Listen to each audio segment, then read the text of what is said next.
Hi, so in the previous videos we have been looking at the shortcomings of the RBC model and where we have scope to improve this model. And so in this video I'm going to start to introduce the new Keynesian model, which does go some way to addressing some of these shortcomings.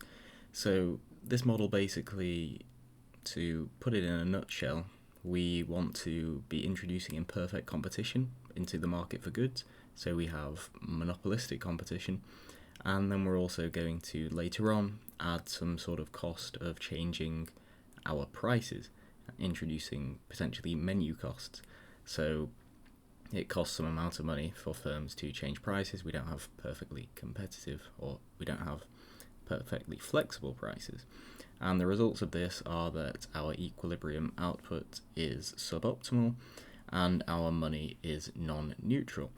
So how do we get to these outcomes? Well, let's begin with some assumptions of the new Keynesian model, and once we have our assumptions we can work through it in a future video and sort of solve the model.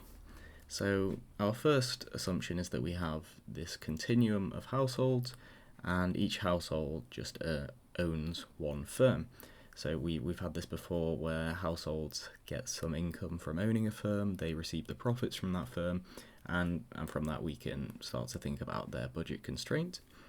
We have that each of these firms produces a differentiated product. So in previous models we might assume that every firm produces the same output, they're exactly the same. We're not doing that here. Each firm produces some slightly different good to each other. And this next point follows on from that these goods are imperfect substitutes. And this means that we have monopolistic competition in the model, as I previously mentioned. So we have some elasticity of substitution between these goods. We measure this with the parameter eta, or this is the notation I'll be using. And so there is some preference between different goods. When each firm, they have some sort of market power in this world, and so we have monopolistic competition.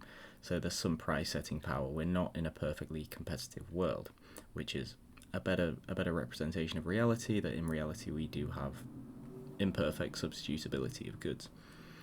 So the next assumption is that each household does still work, but we're going to assume that it works for some other firm. So it doesn't work for its own firm, and so it gains some wage income from working for a firm. And then we're going to assume that we have a perfectly competitive labour market. And in this labour market we have an elasticity of labour supply, which we're going to give by the parameter gamma, if I can draw gamma. So this will come into our household utility function, its elasticity of labour supply. So these are the very basic assumptions of the new Keynesian model. And in a future video I will use these assumptions to then we can come up with a utility function and the profit maximizing function of a firm, and from this we can start to look at what the equilibrium is like in the new Keynesian model and the outcomes that the new Keynesian model gives us. But once we understand these basic assumptions we can then start to derive the model. So do leave a like if this quick video was at all useful. Do check out the playlist for the next video where I'll derive the whole new Keynesian model, and subscribe for lots of future videos.